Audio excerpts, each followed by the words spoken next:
तो हेलो मेरे प्यारे बच्चों, कैसे हैं आप सब। उम्मीद है सब बढ़िया होंगे, है ना। चलिए बच्चों, हम आपको पढ़ा रहे थे क्या, क्लास नोट, वो भी क्लास 11th और 12th का फॉर जेई नीट और बोर्ड लेवल का। ठीक है, हमने काफ़ी सारे क्लास नोट्स ऑलरेडी अपलोड कर रखा है। ये हमारे पास क्लास 11th का बोलो या जेई नीट बोर्ड को लेकर के बोलो, ये हमारे पास एक यूनिट है जिसका नाम है थर्मोडायनेमिक्स या थर्मोकेमिस्ट्री। और ये यूनिट नंबर हम बात करें एनसीईआरटी के हिसाब से, यूनिट नंबर ये 5 है। ठीक है, चलिए इसमें कौन कौन सा टॉपिक पढ़ना है ये हम लोग देखते हैं। इसको स्टार्ट करने से पहले अगर आप लोग चैनल में न्यू है तो प्लीज हमारे चैनल को सब्सक्राइब कर लीजिएगा। ठीक है, चलिए बहुत सारे बच्चे सब्सक्राइब नहीं करते, प्लीज सब्सक्राइब कर लेना। ठीक है, चलिए सबसे पहले हमने यहाँ पे थर्मोडायनेमिक्स के लिए, थर्मोकेमिस्ट्री के लिए हमने सबसे इंट्रोडक्शन लिखा है। उसके बाद हमने इंट्रोडक्शन के बाद कुछ थर्मोडायनेमिक टर्म्स लिखा है, सिस्टम क्या है, सराउंडिंग क्या है, ओपन सिस्टम क्या है, क्लोज सिस्टम क्या है। ठीक है, बात समझ रहे हो। आइसोलेटेड सिस्टम क्या है, ठीक है, स्टेट ऑफ सिस्टम क्या है, स्टेट फंक्शन क्या है, स्टेट वेरिएबल क्या है, पास फंक्शन क्या, एक्सटेंसिव इंटेंसिव प्रॉपर्टीज क्या होता है। ठीक है, ये सब हमने यहाँ पे लिखा है। उसके बाद हमने gas at volume V and temperature T क्या होता है, थर्मोडायनेमिक प्रोसेस क्या होता है, आइसोथर्मल प्रोसेस क्या होता है, एडियाबैटिक प्रोसेस क्या होता है, आइसोकोरिक प्रोसेस क्या है, आइसोकोरिक साइक्लिक प्रोसेस क्या है, ये सब कुछ हमने आपको बता रखा है। उसके बाद में थर्मोडायनेमिक इक्विलिब्रियम क्या है, mechanical equilibrium, thermal equilibrium, chemical equilibrium, ये सारा बात हमने आपको पढ़ा दिया है। उसके बाद जीरोथ लॉ ऑफ थर्मोडायनेमिक्स क्या है, कैसे एक दूसरे के साथ जुड़े हुए हैं। उसके बाद कंसेप्ट ऑफ इंटरनल एनर्जी क्या है, हीट एंड वर्क क्या होता है, इंटरनल एनर्जी क्या होता है। ठीक है, इंटरनल एनर्जी के बाद हम बात करें थर्मोडायनेमिक वर्क क्या होता है, थर्मोडायनेमिक वर्क के बाद बात करें सेकेंड वे क्या है, वन वे क्या है। ठीक है, उसके बाद अगर हम बात करें हीट क्या होता है, हीट के बाद अगर हम बात करें, ठीक है, तो फर्स्ट लॉ ऑफ थर्मोडायनेमिक्स क्या होता है, फर्स्ट लॉ ऑफ थर्मोडायनेमिक्स के बाद अगर बात करें हम लोग तो कंसेप्ट ऑफ रिवर्सिबिलिटी क्या होती है। ठीक है, क्वासी स्टैटिक सिस्टम क्या होता है, क्वासी स्टैटिक सिस्टम के बाद ये डिफरेंस बिटवीन रिवर्सिबल सिस्टम क्या है, इरिवर्सिबल सिस्टम क्या है, ये सब हमने यहाँ पे बता रखा है। काफ़ी सारा अलग अलग कई सारे पॉइंट में एक तो बता रखे, तो आप लिख लीजिए। उसके बाद एक्सपेंशन क्या होता है, वर्क डन एक्सपेंशन के फॉर्म में क्या होता है। ठीक है, उसके बाद हमने यहाँ पे इरिवर्सिबल प्रोसेस क्या होता है, और इसके लिए पूरा ये इक्वेशन के साथ डेरिवेशन को हमने यहाँ पे करवा दिया। ठीक है, उसके बाद नीचे आओ, ये ग्राफ के माध्यम से हमने बताया है। ठीक है, उसके बाद हमने यहाँ पे इसका रिवर्सिबल प्रोसेस के केस में किस तरह से ये बनता है फॉर्मूला। ठीक है, फॉर्मूला को भी हमने यहाँ पे ड्राइव कर दिया है। ठीक है, देखो ये फाइनल फॉर्मूला हमारे पास ये आया, W रिवर्सिबल इक्वल टू क्या 2.30। ठीक है, ये देखो ये फॉर्मूला हमारे पास 2 - 2.303 nRT log V final by V initial. फिर वर्क इन साइक्लिक प्रोसेस क्या होता है, फिर आइसोथर्मल एक्सपेंशन क्या होता है आइडियल गैस का।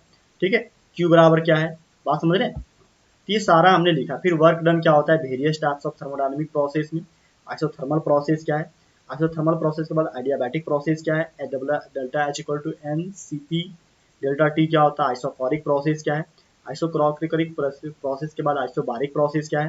ठीक है, आइसोबारिक प्रोसेस के बाद अगर हम बात करें तो हीट कैपेसिटी क्या होता है सिस्टम का, मोलर हीट कैपेसिटी क्या होता है, molar heat capacity at constant pressure पे क्या होता है, molar heat capacity at constant volume पे क्या होता है ना। Heat capacity of different types of gas क्या होता है। ठीक है, monoatomic, diatomic, non linear, polyatomic क्या होता है, ये सब हमने यहाँ पे बना रखा है। उसके बाद रिलेशन बिटवीन सीपी और सी होता है, CP plus CV equal CP बराबर सीवी प्लस आर होता है, या CP minus CV equal to R होता है। ये इक्वेशन भी हमने बता रखा है।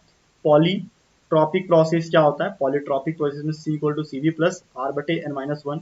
ग्राफ ट्रांसफॉर्मेशन क्या होता है, ठीक है, ग्राफ ट्रांसफॉर्मेशन के बाद ये कर्व कैसे लिख सकते हैं, आइसोथर्मल, आइडियाबैटिक, आइसोकोरिक, आइसोबारिक, ये सारा प्रोसेस को हमने यहाँ पे लिख रखा है। ग्राफिकल रिप्रेजेंटेशन कैसे करते हैं थर्मोडायनेमिक प्रोसेस का, ये भी हमने यहाँ पे सारा बता दिया। ठीक है, उसके बाद अगर हम बात करें तो then one by one convert every step into required graph. Graph के माध्यम से हमने यहाँ पे बताया साइक्लिक प्रोसेस कैसे वर्क करता है। ठीक है, ये सारा ग्राफ को कॉपी में ड्रॉ कर लीजिएगा, बहुत अच्छे तरीके से हमने बताया। इंथैल्पी क्या है, इंथैल्पी का फॉर्मूला क्या होता है, delta H equal to delta U plus P delta V कैसे काम करता है। ठीक है, समझ रहे हैं। हाँ, इसके बाद डेल्टा, ये देखो ये फॉर्मूला जो है डेल्टा H बराबर डेल्टा U प्लस NGRT, ये फॉर्मूला काफी इंपॉर्टेंट है, इससे जेई नीट हर जगह इससे क्वेश्चन पूछता है।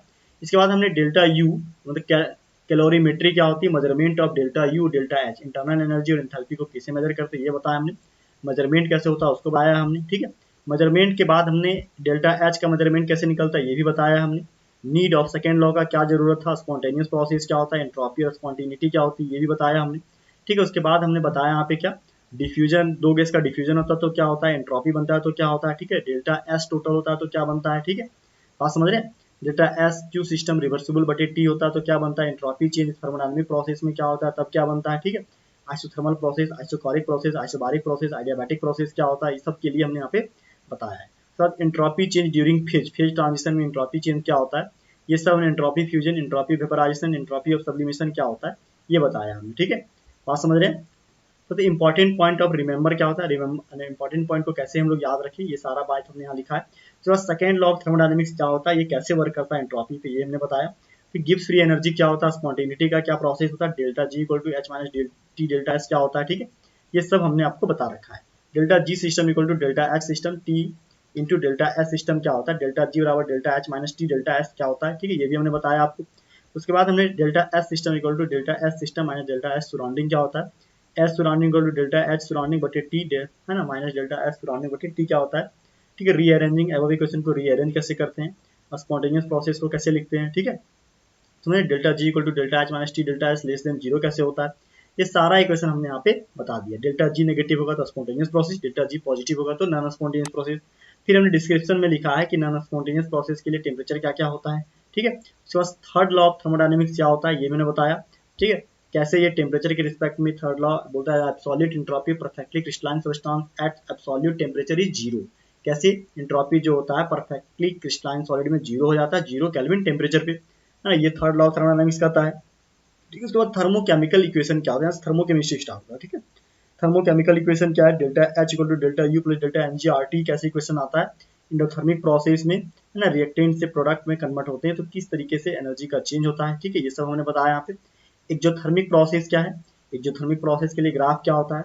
फिर हमने enthalpy change during phase transformation में कैसे इंथैल्पी चेंज करता है, delta standard enthalpy of fusion क्या होता है ना, इंथैल्पी वेपराइजेशन क्या होता है, ठीक है, इंथैल्पी ऑफ सब्लिमेशन क्या होता है, ठीक है।